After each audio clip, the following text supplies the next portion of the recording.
Is going on, guys and gals? It is Brendan from Market Makers. Today, our special report, we are going to do Inflation Nation, because if you just woke up this year, you would think all of the inflation is due to a war. You would think it is due to Russia invading Ukraine. If you woke up last year, you would recognize that inflation was way on the rise. Starting in 2021, it was easily visible well before any invasion, and all due to money printing that the Fed engaged in to finance what Biden's administration wanted to spend. So we're going to go ahead and look at this with some articles. I'll show you a couple short videos and we'll discuss some talking points.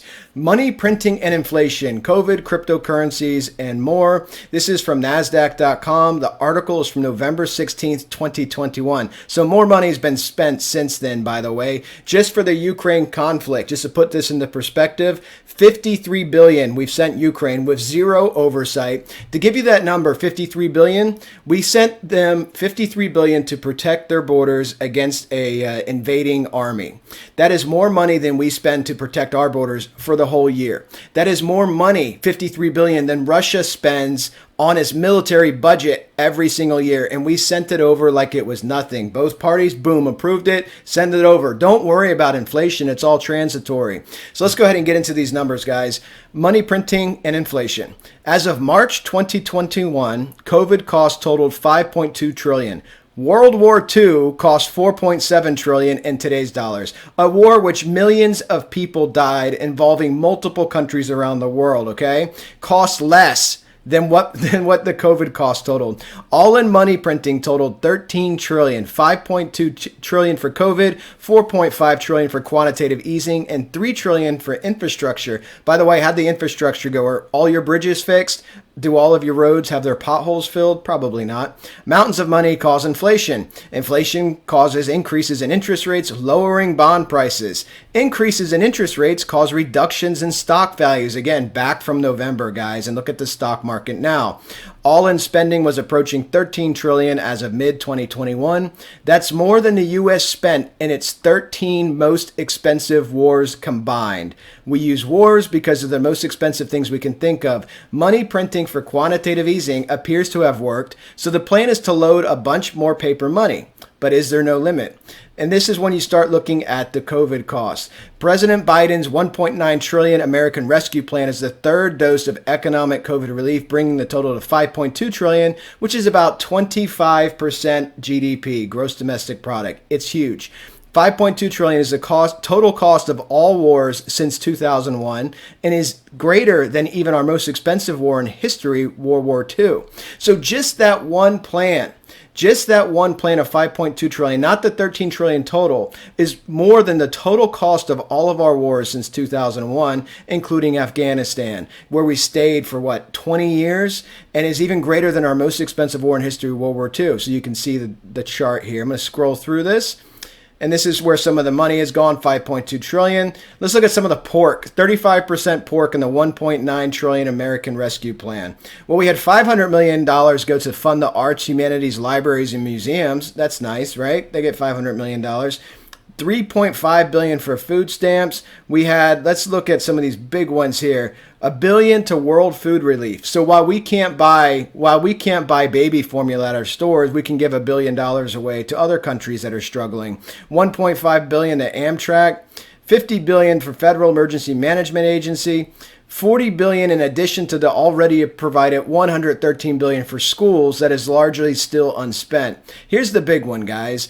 350 billion largely to blue state and local governments that impose strict lockdowns. Read New York, read New Jersey, read California, read Michigan. Living in Florida, we opened up, we followed the science, just like Texas, just like some other states did, and we did not need additional bailouts. So that's another 350 billion. So if you live anywhere outside of those dark blue states, well, you funded their relief, guys. So congratulations. That comes in taxes and that comes in debt that will be passed on through generations to your kids and their kids. So let's look at some perspectives here. Here again is the war chart. You can see this.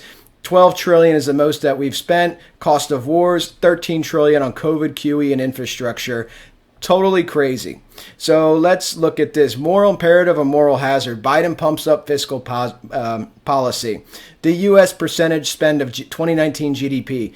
approaching almost 25% of GDP. You look at Germany, for instance, the third largest economy, that number is under 10, okay? We are double the third largest economy in spending percentage of GDP. Crazy. Now, if you go ahead and let's scroll down one more, look at one more chart. I like this one. Deficit spending. Pre-COVID, we were spending 4.4 trillion. Our revenues were 3.5 trillion. This is yearly. Deficit was 0.9 trillion. So we were still almost adding a trillion a year to our debt, which is now almost $30 trillion. But post-COVID, look at this, spending 12 trillion. We almost 3x'd our spendings, like 2.7x our spending from pre-COVID to post-COVID. Revenues are still the same, 3.5 trillion. Added another 8.5 trillion to the deficit. Really, really crazy, guys. But none of the inflation is from money printing, right? Or is it? Let's look at the World Economic Forum. Yes, home of the lizard overlords, the people that want to rule us. This is where Bill Gates, this is where Klaus von Schwab, they run the World Economic Forum. They go there, they talk about, and I'm not making this up, I'm not being rhetorical, literally talk about how people need to incorporate insects into their diet because, cows cause global warming, things of this nature. This is all mainstream, guys. This is not rhetoric. So you can read about that, lots of articles written about that. They all fly there in their private jets and their yachts, and they talk about what a pestilence humans are. They talk about tracking systems, the need to roll different things out to really lock things down. And of course, when we do have a new currency, they will be heavily involved in that as well. But let's look at this article, guys, because this article came out December 8th. You see this down here at the left, December 8th, 2021, on the World Economic Forum website, because Biden says all the inflation is because of Putin. Putin's price hikes. That's what they're trying to sell on the American people. And because so many people are sheeple and they haven't actually woken up yet, they believe that, right? And if you listen to Fed Powell, Putin's price hikes and supply chain disruptions, right? That's all inflation is from. But let's look and see if even the World Economic Forum, they'll probably delete this after I make this video.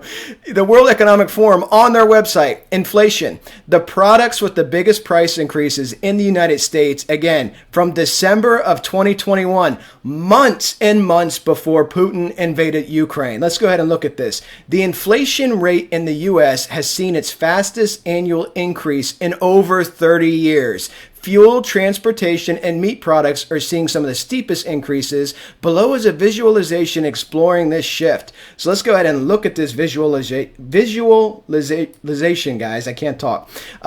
Which categories have been hit the hardest? Consumer Price Index, CPI, monthly change. You can see this. Look at from September to October, it went up, it doubled, right? So you can see the product categories here underneath. Look at this. Natural gas was up 28%. Gasoline, it's all Russia. It's all Russia's fault, right? Nope. Selected CPI subcategories, 12-month change. Gasoline was up 51% last year. 51%, all because of Russia. That was not even in a conflict yet. Look at the hotels, motels up 26%. Beef was up 24%. Used cars were up 26%. Bacon up 20%. Furniture and bedding up 11%. Vehicle rentals up 40%. Eggs were up 12%. Again, this is from the World Economic Forum in December of 2021. This is how much prices were increasing last year. Don't let the government, mainstream media lie to you, because that's what they do. They lie. They're either lying out of ignorance, or they're lying because they're incompetent, or they're lying because of malevolence. And it's probably a combination of all three. Google Trends for inflation. I mean, you can see how it's hitting peak searches here. You can look at one-year changes for CPI category. Energy and commodities up 50%, 2021. Up 50%. Used cars and trucks, 26.4. New vehicles were up 10%. And then you can see the other things here. This one's important. Alcoholic beverages up 2.2%. That hit some of us hard, the 2.2%. But this is the best one. Shelter. We've talked about the CPI, how it's complete BS. Shelter up 3.5%. So they have this thing called homeowners equivalent rent. they don't actually factor in real price increases in real estate. And there's fortunately plenty of institutions that do, including the realtors. And we all know real estate went up 22% last year in 2021. Real estate. So if you're going to go buy a house, the average across the nation was 22%. Rents went up 15.5%. But in the CPI, 3.5%. Actually, the most recent CPI was 5.4. Still heavily undervaluing what we actually pay for real estate. Now, Larry Summers, who again was one of the guys that really has a horrible fiscal record of being involved in the subprime mortgage deregulation. But anyways, not everybody can be wrong all the time, and he did something really smart. So we always talk about on this channel how I always tell you the CPI has changed from how they did it in the 70s and 80s and now how they do it now, right? So the CPI for inflation in 1980 was 13.5%. And today, it's what, 8.6%. So what a lot of people want to do is they want to take that CPI from the 80s and apply it to today. And that's how you hear me and other people say, really, that CPI is so low, it's much higher. But nobody's actually done the homework on this, right? You're just, because the metrics, and now they have substitution categories. So what Larry Summers did, and he's at Harvard, he took a team of economists, they took today's CPI measurements and then applied it to 1980. Do you know what the number is he came up with when they used the same metrics the Fed uses today? So 1980, peak inflation, 13.5%. When you use our CPI that we use today, that number is 9%, 9.1%, just slightly underneath it. Right now, we're at 8.6. So 1980 had 9.1%. We have 8.6. The key factor here is, do you know what Paul Volcker did in 1980? He raised interest rates to 20%.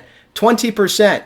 Do you guys know where we're at now? 1.5%. That's how he got inflation under control. You have to have real interest rates higher than inflation. It's called the Taylor rule. We are so far below inflation right now. We are so far behind inflation right now. They're betting all of their eggs in the same basket that inflation's going to come down because of energy costs, because supply chains will open up. That's what they're betting on, guys. But just keep that in mind. 20% real rates to combat 9.1% inflation, and we have right now 8.6% inflation and 1.5% real rates. That's where we're at, guys, and that's why you hear people talking about how inflation can easily get away from the Fed if they don't get a cap on this.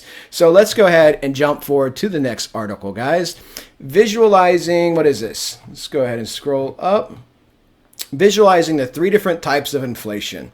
Monetary inflation, this is printing the money supply. You guys have heard me say this over and over. The M2 money supply surged a historic 25% between 20 and 21 due to record government stimulus. Do you ever hear Powell mention that? Has he ever mentioned that at any of the Fed pressers? That we've printed 25% of the money between 20 and 21 due to record government stimulus. Okay, look at this. The chart. Visualizing three types of monetary inflation. Let's go ahead and scroll down. There's a chart here. CPI, the average change. So I want to show you here, and then we'll go to the next article. CPI 2022, this is 8.6%, right? 2021 was at 4.7%. Coming off of 2020, 1.2%. So again, guys, almost a 4x between 2020 and 2021, and then basically almost a 2x from the year following that, okay? All of this prior inflation rise was prior to any war, any invasion. It's all lies. It's all politics. It's all to get reelected. You've heard me talk about this a lot. The UN Food Index. Food prices hit record high in March, UN agency says. You scroll through here. World food prices jumped nearly 13% in March to a new record high as the war in Ukraine. Again, it's from Ukraine. As the war in Ukraine caused turmoil in markets for staple grains, edible oils, the UN Food Agency said. Okay, so the food index keeps hitting record highs month after month. The agency's cereal price index climbed 17% in March to a new record level. Vegetable oils surged 23%. It just goes on and on, guys. You can scroll through it, but we all know this. The cost of groceries are way up. So how can we have all these things go up 18, 20%, gasoline, fuel go up 50% in 2021, but yet our CPI is 8.6. Let's go ahead and see what's happening around the world. So this is not just an American problem. As you guys know, in Argentina, I mentioned this before, 60% inflation. In Ireland, They are having protests over the inflation. The UK, highest inflation since World War II. Germany, the highest inflation since World War II. That's the third largest economy in the world. The Eurozone as a whole, the highest inflation since its inception. Okay? Worldwide problems. Let's go ahead and look at this video and we'll watch this. This is in Ireland, guys. Listen to what some of the people are saying. Ireland has become one of the most expensive countries in Europe. Recent increases in fuel, food, rent and energy has left many workers with little disposable income. On Saturday, people took to the streets in Dublin to express their anger, including pensioners who are really feeling the squeeze. We have a levy on our pensions to make up for the money that was stolen out of our pensions by the government. What is happening now is we're suffering state-sponsored elder financial abuse. All professions are affected by the rising cost of living, and many nurses are leaving the sector. Well, right now we're finding it's very difficult to retain nurses and midwives, particularly in large urban centres where the cost of rent is taking well over 50% of their wages. And then we have a huge issue with recruiting nurses from non-EU countries who come here. They look at a salary, they make big life decisions, and then they realise they're paying more than 50% of that in rent, in transport, and then the added problem of not having available accommodation close to where they work. Even public servants who actually work for the government are struggling to make ends meet due to the cost of living crisis. For many of our members who are in lower pay scale groupings, the reality is rent, for instance, has become a major problem in this country. Housing is a major problem. Young workers that I represent simply cannot afford either to pay the rents or to save the money to purchase their own properties. And then that has been compounded by the increase in foodstuffs, in the cost of energy. The organisers of this nationwide protest say an emergency budget from the government is crucial just to stop an already difficult situation getting worse. People have already lost thousands in income. We have record numbers of people who are homeless. We have people making choices between heating and food. We need an urgent package of measures to deal with the cost of housing and rents, the cost of basic goods and energy, and to ensure that pay and income increases match the spiralling cost of inflation. This protest is taking place here in Dublin as growing numbers of Irish people becoming... So as you guys can see, this is around the world, and ironically and quite sadly, that guy's reaction there towards the end about requesting government bailout is just going to make the problem much worse. The government doesn't make money. The government prints money. These central banks print money. They monetize the debt. And what they do, when they do that, you have inflation, guys. All inflation is, if you open up an old Webster's dictionary, inflation is inflating the money supply. You are making it out of thin air. This is fiat currency, and it makes the cost of everything go up. So if you say, government, save us, we need money, they print that money up, they give it to you, you feel good. Meanwhile, everything else goes up, but it allows the politicians to say, look at these evil gas companies, look at these evil oil companies, whose profit margins, by the way, are lower than Apple. Okay? Apple, you don't hear anybody talk about Apple's evil profit margins, but they do that with the energy companies because it's politically advantageous for them to do so. It riles up their base and it makes us hate each other. It makes us fight. Everything is about dividing the people while the government and the elite basically rob you blind. The top 1% of the country in America own 35% of the equities. The top 10% own over 80% of the equities. So this is what the Fed and the central banks around the world like to do, is protect the elite. We are in a feudal system where the elite are protected, the middle class gets screwed, and then you have the people at the bottom that rely on the elite to toss them some breadcrumbs. So that's what happens in all these worlds and all these countries, and that's what you can see happen in these failed democratic states. This happens over and over again. The middle class gets destroyed. You see it over and over again in Latin America. You see it happening in Argentina. 60% inflation. The people want the government to do something. The middle class is all but gone. You have everybody relying on the government, and they become ultra powerful. It's the history of the world, guys. It's a cycle that repeats itself over and over, and we have to break the cycle. We have to understand as a people what's causing inflation inflation. You have to understand the backdrop. Don't listen to the lies. Don't listen to the politicians. They are printing too much money, and they are basically bankrupting all of the countries around the world. This is almost as if it was coordinated, and I'm not suggesting that it is, but the U.S. leads the way. The U.S. led the way in money printing. All the banks around the world copied it, and you have inflation erupting around the world, and it is leading to a global reset, which is what the elite want. They want to see a new monetary system come in. For multiple presidents now, going back, 30 years, they've been talking about New World Order. Guys, you just have to be aware of what's happening in the world. Not everything that you hear has to do with some type of malicious conspiracy theory. Some of this is just complete incompetence, not a basic understanding of economics. You guys have seen a lot of these interviews that the comedians do, where they go and interview people on the street. Who's the president? They don't know. They don't know who the president is. Who's the vice president? They don't know. Who's Fed Chair Powell? They don't know. I have no idea. They can't tell you on a map where Ukraine is. And a lot of people, the sheeple in this world, and I think they're the majority. And then the people watching this video that you're probably nodding your head through a lot of this, you know, but you're the minority, and you have to understand that, because most people don't know. Just like in this video, people asking for the government to help rid inflation, which the government itself caused. I mean, it is a dangerous doom loop that the world is in right now. Guys, as you know, what's happening with stocks, what's happening in the economic markets around the world, we have a global housing bubble. I've said this before. Look at housing prices in Sydney, Auckland, Paris, Madrid, London, New York, LA, Toronto, Vancouver, Florida, anywhere in Florida, up 40% in Florida. The housing crisis around the world is a gigantic bubble, and the markets, the equities markets, are coming down because of the high inflation. The governments, the ECBs around the world will step in, try to stabilize their equities markets. This is a vicious cycle that keeps repeating. But this time with high inflation, they have two options. If they step in to stabilize their markets, especially the U.S. market, when it does really start to sell off, we are in the biggest bubble here in the U.S., what will they do? They'll cause hyperinflation by having to print more money.